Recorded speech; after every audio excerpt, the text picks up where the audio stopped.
Gilliard. I got so much motherfucking design on right now. Break it down, bring it back, make it clap. I got 3 old thoughts, new guap, wear that thing.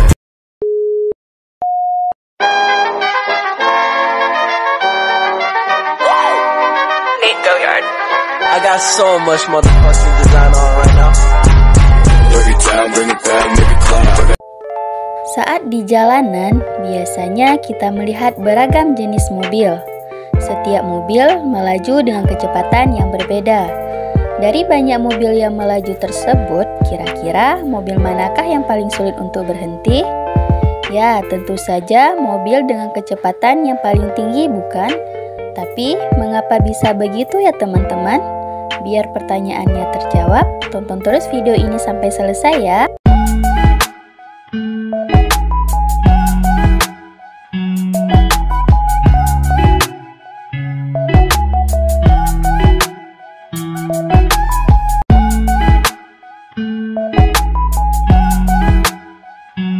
Sekarang mari kita bahas. Nah, fenomena di jalan raya tadi dapat kita jelaskan dengan konsep fisika, khususnya konsep momentum. Jadi di video kali ini kita akan belajar mengenai momentum dan impuls. Yang pertama kita bahas momentum. Apa itu momentum? Momentum adalah ukuran kesukaran untuk menghentikan sebuah benda yang sedang bergerak.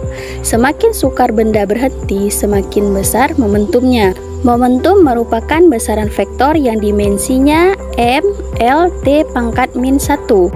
Selanjutnya kita akan membahas persamaan momentum. Besarnya momentum bergantung pada massa dan kecepatan benda. P sama dengan m dikali v, dengan P adalah momentum satuannya kilogram meter per sekon, m adalah massa benda satuannya kilogram, dan v adalah kecepatan satuannya meter per sekon. Oke teman-teman, berarti pertanyaan di awal tadi udah terjawab ya. Karena makin besar kelajuan benda, momentumnya juga akan semakin besar, sehingga benda akan lebih sulit untuk berhenti.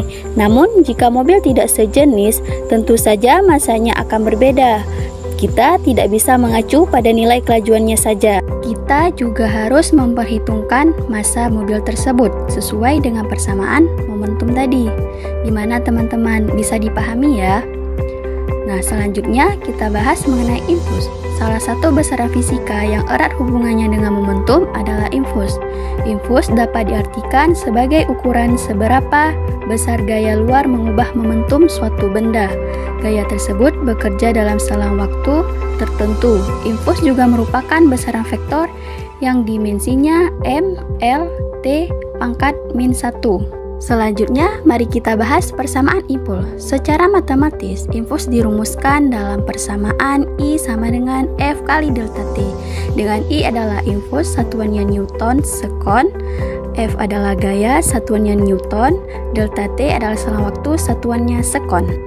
Di hubungan momentum dan impuls, hubungan antara momentum dan impuls digambarkan pada sebuah benda yang bermassa m, bergerak dengan kecepatan mula-mula v1, kemudian diberi gaya tetap sebesar f dalam selang waktu delta t, sehingga kecepatannya berubah menjadi v2. Nah, pada peristiwa ini, hubungan momentum dan impuls dituliskan dalam persamaan f dikali delta t sama dengan mv2 kurang v1, f dikali delta t sama dengan mv2 kurang mv1, f dikali delta t sama dengan p2 dikurang p1, I sama dengan P2 dikurang P1, jadi I sama dengan delta P, di mana delta P sama dengan MV1 adalah momentum awal, P2 sama dengan MV2 momentum akhir, delta P, P2 kurang P1 merupakan perubahan momentum. Ketiganya dalam satuan kilogram meter per sekon. Dan IF kali delta T adalah impuls satuannya Newton sekon. Jadi, impuls merupakan perubahan momentum suatu benda. Sekarang mari kita lihat hukum kekekalan momentum. Jika dua buah benda saling bergerak atau salah satunya diam, dan pada suatu saat saling bersinggungan, kedua benda dikatakan bertumbukan. Pada peristiwa tumbukan, selalu berlaku hukum kekekalan momentum.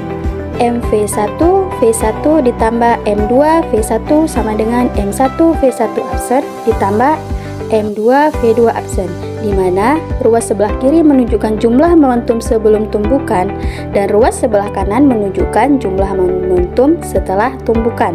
Dalam momentum dan impuls ada namanya koefisien restitusi. Saat dua buah benda saling bertumbukan, maka nilai kecepatan sebelum dan sesudah tumbukan akan berbeda. Perbandingan antara nilai selisih kecepatan kedua benda sebelum dan sesudah tumbukan disebut koefisien restitusi. Besarnya nilai koefisien restitusi ini dapat dihitung dengan persamaan E sama dengan min V1 aksen dikurang V2 aksen per V1 dikurang V2 sama dengan V2 aksen dikurang V1 aksen per V1 dikurang V2. Kemudian, nilai koefisien restitusi ini menunjukkan kelentingan suatu benda pada peristiwa tumbukan. Nah, berikut kita bahas jenis-jenis tumbukan. Nah teman-teman, tumbukan itu terbagi menjadi 3 jenis loh. Yang pertama, tumbukan lenting sempurna, tumbukan lenting sebagian, dan tumbukan lenting tidak sama sekali. Mari kita bahas satu persatu. Yang pertama kita bahas tumbukan lenting sempurna. Nah, di tumbukan lenting sempurna ini, misalnya dua buah benda bermassa M1 dan M2 dengan kecepatan masing-masing V1 dan V2 saling bertumbukan. Dan setelah terjadi tumbukan, keduanya saling berlawanan arah. Nah, dua benda dikatakan mengalami tumbukan lenting sempurna. Jika selama tumbukan tidak ada energi yang hilang, sehingga pada peristiwa ini berlaku hukum kekekalan momentum, hukum kekekalan energi kinetik, dan besar nilai koefisien restitusinya sama dengan 1. Biasanya tumbukan lenting sempurna hanya terjadi pada partikel-partikel berskala atomik atau lebih kecil lagi.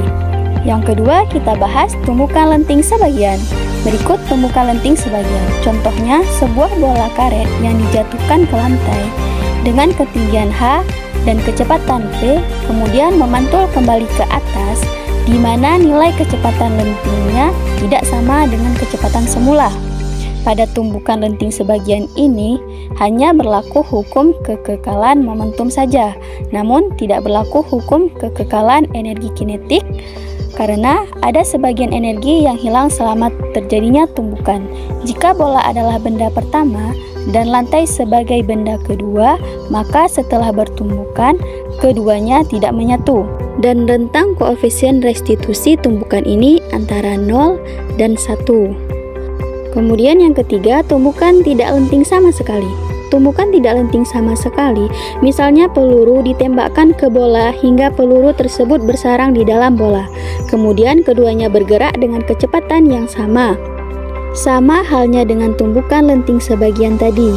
Pada tumbukan tidak lenting sama sekali ini hanya berlaku hukum kekekalan momentum dan tidak berlaku hukum kekekalan energi kinetik. Kedua benda menyatu dan bergerak bersamaan setelah terjadinya tumbukan. Nilai koefisien restitusinya adalah 0, sehingga besar kecepatan benda setelah bertumbukan dapat dihitung dengan persamaan V action sama dengan M1 V1 ditambah M2 V2 per M1 ditambah M2. Bisa dipahami ya teman-teman? Selanjutnya mari kita lihat aplikasi tumbukan dan hukum kekekalan momentum. Tumbukan dan hukum kekekalan momentum yang pertama itu ada ayunan balistik. Ayunan balistik merupakan sebuah alat yang sering digunakan untuk mengukur laju proyektil peluru. Ayunan balistik adalah salah satu contoh tumbukan tidak lenting sama sekali. Persamaan yang terkait dengan ayunan balistik adalah P sama dengan MP tambah MB per MP dikali akar 2GH. Kemudian V action sama dengan MP per MP tambah MB dikali VP, di mana VP menyatakan kecepatan peluru satuannya meter per sekon, V action menyatakan kecepatan balok dan peluru setelah tumbukan satuannya meter per sekon. Kemudian MP menyatakan massa peluru satuannya kilogram, MB menyatakan massa balok satuannya kilogram, G percepatan gravitasi meter per sekon kuadrat, dan H menyatakan ketinggian balok satuannya meter. Selanjutnya yang kedua bisa kita lihat pada tumbukan bola dengan lantai. Salah satu contoh tumbukan lenting sebagian adalah tumbukan antara bola dengan lantai.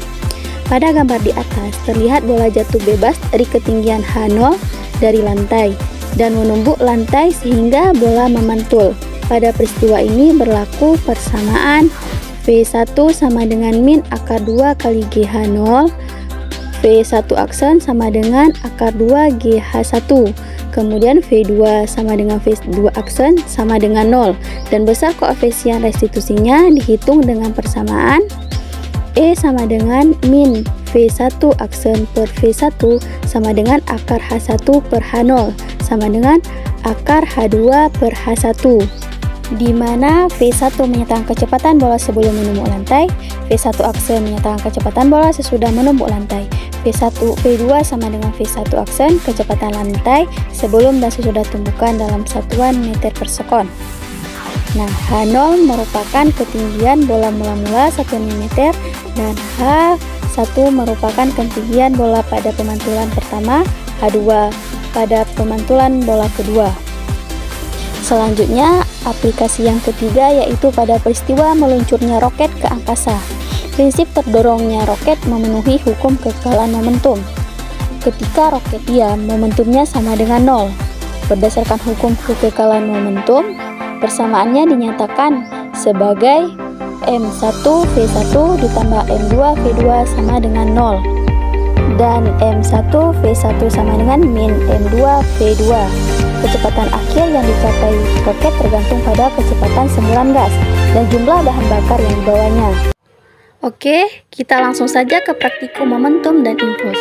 Kali ini kita akan menghitung koefisien restitusi pada bola bekel dan bola pingpong.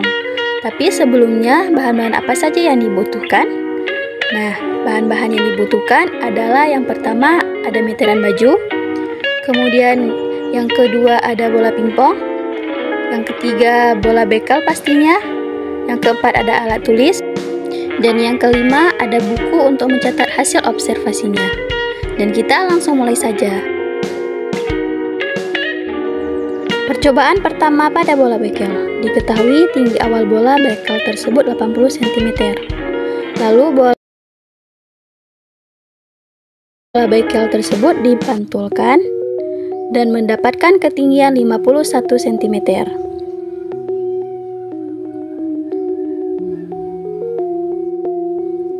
Lanjut ke percobaan kedua. Tinggi awal bola beker tersebut 60 cm. Kemudian bola beker tersebut dipantulkan ke bawah dan mendapatkan ketinggian 40 cm.